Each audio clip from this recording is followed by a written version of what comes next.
People get incarcerated all the time, but usually they're adults. It's not so shocking to hear about it then, because from our point of view, they got through the fun stages of their lives. But what about the kids who get incarcerated? You don't hear about what happens to them half as often, and we're left wondering if they managed to escape the system and how they've turned out. We put together a list of 10 young people who entered the system at a young age and spent their entire youth there. There isn't much to do inside, and we're pretty sure there isn't much internet access either. So before we start, make the most of your situation and click subscribe so you don't miss out on our other videos. Joe Ligon. This boy from Pennsylvania was only 15 when he committed himself to a life on the inside. A casual night out with friends ended up being spent inside the local police cells, but Joe Ligon probably didn't intend on spending the rest of his life inside four walls. In fact, Joe is Pennsylvania's longest serving lifer and has currently spent more than 60 years staring out the window waiting for release. His main crime, which resulted in the loss of life for two men, saw him incarcerated at the age of 16, and he stayed there ever since. At such a young age, Joe only got the opportunity to learn how to be a man from those he caught chatting on the inside. Rather than having family support, he was forced to mature far faster than kids living normal lives.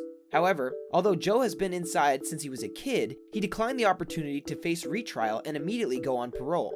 When he went in, he obviously didn't know if he would come out, but he said that by now, he wouldn't want to get his hopes up. We can understand that because 60 years is an unimaginably long period of time, and if someone offered us the chance of release but didn't confirm it, we wouldn't want to get excited for nothing. Kevin Boyd. Whenever kids do something bad, the parents are often blamed. We tut and spend hours wondering what happened when they were younger. Were they brought up wrong, or was it innate? But this is not something we've spent much time considering for lifer Kevin Boyd, who accompanied his mother to commit a crime which left them both inside prison rules. The kid was only 16 at the time, and grew up without experiencing the outside world as a result. Rather than attending college, getting a girlfriend, or playing sports with his friends, he was confined to brick walls, an orange jumpsuit, and the company of some very strange characters. Even before he was incarcerated, Kevin had led a pretty sad life. He'd previously attended 10 different schools before dropping out at the age of 15. He received psychiatric help for a variety of mental health problems, most of which probably weren't helped by an unstable family life. He says that since he's been in prison, he's had a lot of time to think about his actions. He's currently writing an account of his childhood and hopes it will help him deal with his history. Every day he thinks about his father, and growing up inside four walls probably hasn't helped to serve as a distraction from his crime. John Pace. So, we've accepted that some kids grow up to commit crimes, but for others, the space between black and white is more than slightly blurred. Some young teenagers might go out one night intending to hurt someone, but others might just stumble into trouble. This is what happened to 14-year-old John Pace. He'd spent a casual night hanging out with friends and chilling before wandering home. Admittedly, he'd been drinking, and we all know this is illegal for a kid so young, but we also know he's not the first to do so. However, alcohol might have slightly clouded his judgment here. As he was walking back, John noticed a guy walking towards him. He didn't think for more than a few seconds when he decided to approach the guy and threatened him. He didn't have much cash on him, which angered John, who threw a punch. Soon, the police turned up and John was taken away. However, it didn't end here. The guy that John had punched passed away soon after that night, as a result of falling badly. John pleaded guilty, knowing that he would get a punishment, but didn't anticipate it being so heavy. This 14-year-old was taken out of school and placed in juvenile delinquency, and was forced to spend the rest of his teenage years, and many more after all, in his new bedroom. Barney Lee. He had a huge interest in planes, which we guess is pretty helpful for 14-year-old Barney Lee because he could still look at them from prison. After all, they could limit his actions, but they couldn't stop him from staring at the sky. When he wasn't fixated with airplanes, Barney spent his time reading, playing with a model ship, or hanging out with friends. Not typically the makeup for a child who did what Barney did at such a young age. So how did young Barney end up growing up on the inside? Well, it turns out he wasn't a fan of chores, or being told off for not doing them.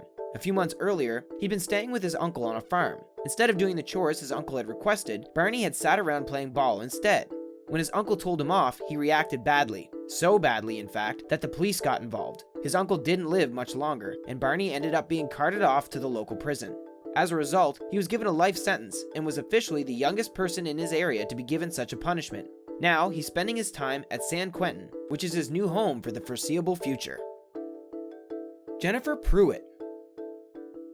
We've seen in the past that law seems to relax a bit when it comes to incarcerating girls, but Jennifer Pruitt clearly committed a crime so bad that the judge thought she deserved to spend her teenage years behind cell doors.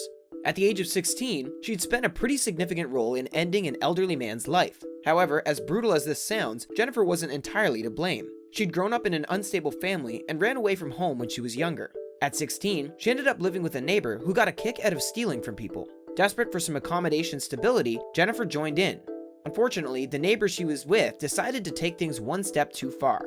Jennifer reported the crime, but was later tried and found guilty for her role in the man's passing. She was put away without the chance of parole, and has been there for years now. Unlike most teenage girls, she never got the chance to try out new makeup techniques or flirt with boys because she was stuck inside. However, a Supreme Court ruling that said it was unconstitutional for juveniles to be sentenced for crimes means that Jennifer might one day be released.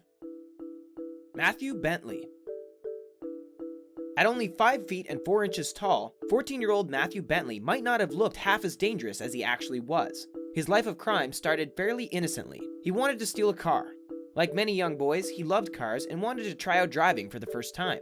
He was also looking for cash, and so it was his greed which led him to spending his life in jail. The house that Matthew decided to break into was owned by a guy who loved guns. This wasn't what Matthew was expecting, but he went with it. He picked a few up and also grabbed a can of Coke on the side. It was at this moment when a woman walked into the room and saw Matthew. In panic, he pulled the trigger and left her lying on the floor. Later, she passed away. Matthew has never disputed what he did, but at such a young age, it wasn't surprising to hear he showed a bit of emotion. Apparently, he apologized to the woman before he left and shed a few tears. We reckon he shed at least a few more as he's grown up in prison over the years. Terrance Graham. He was already being watched by the police for committing a series of other crimes when 16-year-old Terrance Graham took his life of crime just one step too far. He took part in a series of robberies, and although people got hurt, nobody was seriously injured. You'd have thought that this would work in Terrance's favor, but he was still given a life sentence for his crime.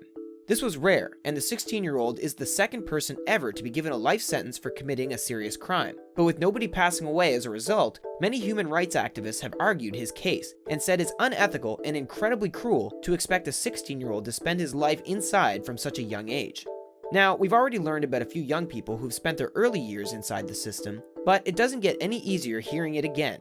Luckily, although he grew up inside, Terrance won't have to spend his life there. A landmark ruling changed his sentence from life to 25 years, which means he should hopefully see the outside world at some point. It's not 100% guaranteed, but it's looking like Terrance will be free from the system in 2029 when he'll be 42 years old. Sara Kruzan. The only other female to take a place on our list, Sara Kruzan was forced into a life of crime at only 11 years old, and only escaped when she decided to get her own back. She was 16 when she was incarcerated, and although it might have been a welcome break from her standard lifestyle, it still meant that Sara grew up surrounded by the bottom layer of society. Rather than spending her young years bonding with friends or getting an education, Sara spent them committing crimes and then inside the prison system. It's definitely not a life we'd wish upon anybody. Sara, in one sense, was lucky because her sentence was reduced after it caught attention from the state. At first, after ending another man's life, she was given life inside with no chance of parole. After lawyers and activists got involved, her sentence was reduced to 25 years and then down to a further 15. By the time this had been agreed though, she was already free. Her case was a very sad one, and we're happy she's outside now, but we can't help but remember the fact that she grew up alone and without any family support in prison. Donald Logan. The case of 16-year-old Donald Logan is a strange one because nobody has ever been sure as to whether he committed the crime or not. Sure, he acted as a lookout at the scene of the crime, but allegedly didn't actually partake in the action himself. Regardless, he was tried twice and convicted with life behind bars. Young Donald had been wandering the streets with a few older boys when the incident happened. A few weeks earlier, a guy in Donald's group had robbed the local paperboy, and they wanted to prevent him from giving evidence. Donald pointed the guy out in the street, and some of the others in the group took charge and threatened the paperboy. It all went wrong, and Donald was found guilty for playing a role in ending the paperboy's life. So Donald was sent inside and grew up there. He managed to teach himself to read and write and learned about religion. The psychologist who examined him said that although Donald was 17 by this point, he had the mental capacity of a 12-year-old. This is what makes the case even sadder. He was finally released in 2010 after 37 years locked up behind bars. Evan Miller.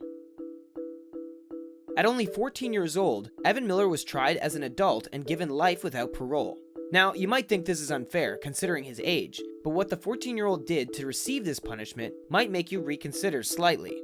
It's not unusual for kids to enjoy playing with fire, but Evan took it one step further and set a house alight. Unfortunately, there was someone inside who never got to see the outside world again. The worst part? Evan knew the guy was inside in the first place and set the mobile home alight regardless. When a lot of people realize they're going to spend the rest of their lives behind bars, they try and reform. Some take up a hobby, some learn to read, and others might start working out more frequently. But not Evan. He's shown no remorse for his crime, which hasn't helped his case when it comes to letting him out any earlier. Unlike many of the people who've made it to the list, Evan had a supportive family, although he was still brought up in foster care. His mother tearfully waved him off as he was taken away to spend his life behind bars, and we're not surprised, because no parent wants to watch their child grow up surrounded by thugs. So now you've learned all about some of the kids inside the system, and we bet this is going to make you think twice before doing anything outside of the law. It looks like a pretty scary place, especially with the likes of this guy. We hope you enjoyed this video today. Thanks!